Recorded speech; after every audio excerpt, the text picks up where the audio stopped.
Добрый день, дорогие подписчики и гости канала. Сегодня с вами я, один из авторов телеграм-канала генерал СВР, генерал-лейтенант службы внешней разведки, тот человек, которого вы знаете как Виктор Михайлович. Сегодня у нас вторник, 27 декабря, выпуск промежуточный. Я надеюсь, что вам нравится новый формат, хотя по просмотрам некоторых роликов этого не скажешь. Мне странно немножко, некоторые замечательно смотрят, ну, все, что больше 100 тысяч просмотров, я считаю, что замечательно смотрят. А некоторые, как ни странно, набирают довольно так хиленько. Но будем надеяться, что все выровняется. Я понимаю, что скоро Новый год, и людям совсем не до политики, и я абсолютно понимаю людей. Мы в этом формате в любом случае будем работать как минимум до 14 января, и дальше мы будем смотреть, насколько интерес есть у наших уважаемых зрителей и слушателей к нашей деятельности. Но до 14 числа работаем в этом формате. Дальше тоже, я думаю, что будем работать так же. Просто будем, может быть, корректировать либо время в эфире, либо будем корректировать ролики по дням. Посмотрим. Еще раз говорю, тут самое главное, для нас важно, чтобы люди обращали внимание на нашу информацию, для того, чтобы люди делились нашей информацией, для того, чтобы люди знали больше, чем дает официальная пресса и официальные источники информации в России. Так, теперь давайте перейдем к нашему выпуску. Да, хотел сразу заранее обратиться к нашим уважаемым зрителям и слушателям на территории Республики Беларусь и на территории России. Будьте любезны перед просмотром наших материалов, нашего ролика в YouTube. Включайте VPN. Этим вы поможете монетизации и, соответственно, поможете нам в нашем нелегком деле. Теперь давайте перейдем к информации. Ну, давайте начнем с веселого.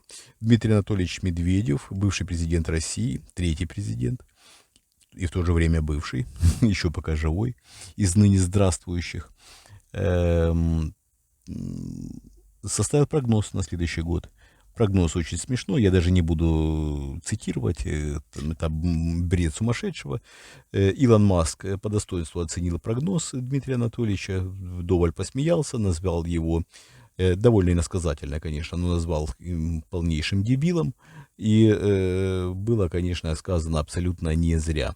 Хочу присоединиться к Илону Маску не в плане богатейших людей мира, но в плане понимания и восприятия Дмитрия Анатольевича. Мы не раз говорили о том, что Медведев конченый алкоголик, таких в народе называют хронический алкоголик. Так вот, конечно, основное количество постов пишет не Дмитрий Анатольевич, а его помощники. А то, что пишет Дмитрий Анатольевич, отличается мало от того, что могут написать его помощники. Я бы сказал бы адъютанты, но адъютанта у Медведева нет. Не дорос ни в прямом, ни в переносном смысле. Вот. И, конечно, прогнозы Дмитрия Анатольевича — это вообще замечательная вещь. Я хочу вернуться к одному из прогнозов.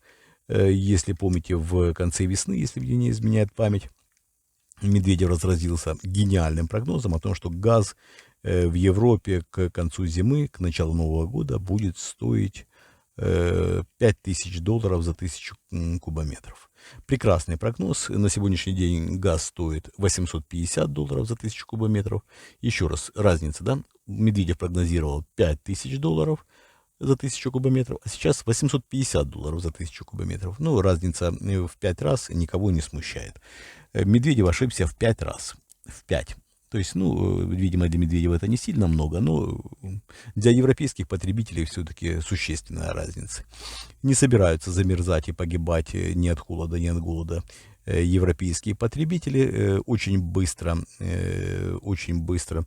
смогли диверсифицировать поставки из России, получили довольно солидное количество газа, в том числе успели и в России скупиться, и на этом положили конец общему единению газовому России и Евросоюза.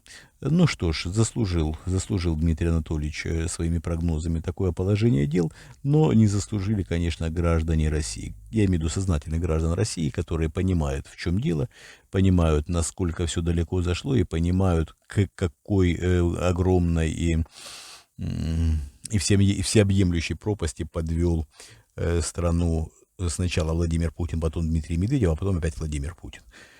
То есть деятельность Дмитрия Медведева не стоит сбрасывать со счетов.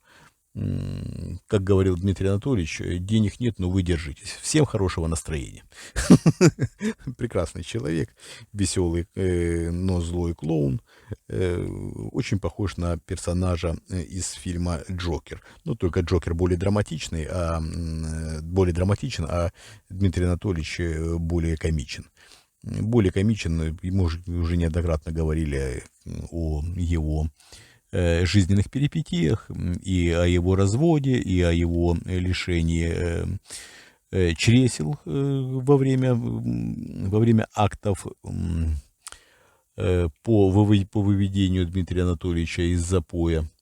Переусердствовали сотрудники ФСО, всячески, конечно, издеваются, смотреть на то, как издеваются сотрудники ФСО над бывшим президентом России, может без содрогания только Владимир Путин, чем он, собственно говоря, время от времени и занимается. Но вот всем остальным, у кого прочные нервы, я бы не советовал. Хотя после свержения путинского режима мы обязательно обнародуем все эти записи, все это есть в архивах, все это станет достоянием общественности, и я думаю, что Дмитрий Анатольевич Медведев может себя представить как мучеником этого режима.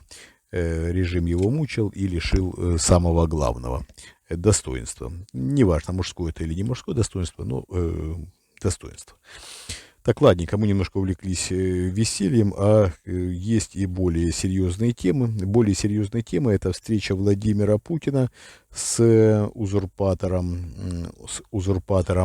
власти в Республике Беларусь Александром Лукашенко. Александр Лукашенко и Владимир Путин встретились, то есть провели переговоры в Русском музее в Санкт-Петербурге. Замечательные кадры есть из музея, замечательные без преувеличения. Путин и Лукашенко сидят за столиком, а между ними картина явления Христа народу. Репродукция картины, но все же, возможно, не репродукция, возможно, эскиз, но не суть важно. Картина явления Христа народу. Еще раз, давайте для драматизма и для красоты момента, еще раз повторю. Владимир Путин и Александр Лукашенко по обе стороны от Христа. Что мне сейчас пришло в голову, давайте вспомним. Христа распяли между двумя бандитами. Так вот, очень символично Владимир Путин и Лукашенко сели по обе стороны от Христа.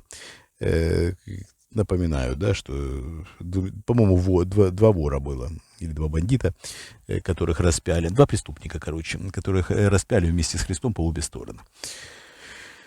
Поэтому, конечно, очень символично этот жест. Я надеюсь, я не обидел чувства верующих, потому что я абсолютно не стремился. Я, наоборот, возвысил Христа и унизил президента России и узурпатора власти в Республике Беларусь. Многие обратили внимание, что Лукашенко хромает довольно серьезно. Я скажу, что Лукашенко, скорее всего, отыгрывал по просьбе Путина некий спектакль.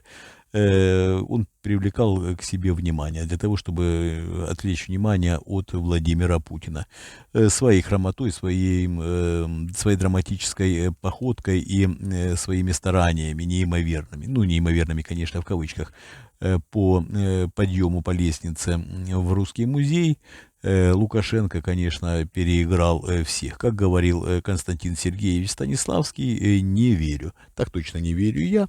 И оставляю на ваш суд, уважаемые зрители и слушатели, верите вы или нет, что у Александра Григорьевича настолько сильные боли в ногах, что он просто не может передвигаться. Зато Путин бодрячком на фоне невероятно хромающего Лукашенко, конечно, Путин выглядит огурцом, как многие говорят. Огурчик еще тот, сильно маринованный, сильно смочившийся, но огурчик.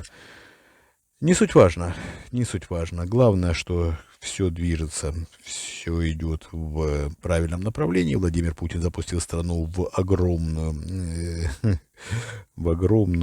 всеобъемлющую пропасть. И страна движется туда полным ходом. Ничего в этом, конечно, хорошего нет, но Радует исключительно то, что вместе с Владимиром Путиным рухнет, вместе с режимом Владимира Путина, у меня нет сомнений, возможно, чуть попозже рухнет и режим Александра Лукашенко. Не в состоянии будет Лукашенко удержаться без Владимира Путина. Знает он это, вероятно, прекрасно, но выбор у него не богат. Выбор не богат. Да, хочу сразу обратить еще ваше внимание, пока не забыл. По-моему, глава Совета Безопасности Армении, по-моему, он подтвердил нашу информацию о том, что российское руководство напрягает армянское руководство, чтобы Армения вступила в союзное государство. Мы об этом сказали уже довольно давно, мы об этом рассказывали о давлении Путина на Пашиняна, о давлении по линии МИД, о давлении по военным каналам, о давлении по политическим каналам, чтобы Армения вступила в союзное государство. И тогда будет благоденствие, и тогда она будет полностью защищена, якобы. Но на сегодняшний день Россия себя полностью защитить не может. Российское руководство не в состоянии организовать достойную защиту самой России. Я напомню, что многие районы, не некоторые, а уже многие районы на приграничных территориях с Украиной подвергаются постоянным обстрелам, постоянным атакам и фактически не контролируются российской властью. Недавние ночные прилеты в Энгельс вообще как бы нарушают любую даже такую шаткую идиллию российского руководства, но то ли еще будет. Так, мы с вами уже практически 12 минут в эфире. Мы с вами обязательно увидимся, услышимся уже завтра. Я прошу поставить лайк к этому видео, если вы нас поддерживаете. Хочу вам напомнить, что мы вас любим. Это искренне, это главное. Мы всегда без исключения работаем исключительно для вас. Замечательно, да, тавтология. Но в разговорной речи, как я люблю говорить, без тавтологии не обойдешься. Опять-таки, немножко расфилософствовался. Было приятно быть с вами. Всегда рад. Большое спасибо, что вы были со мной. Всего доброго. До свидания.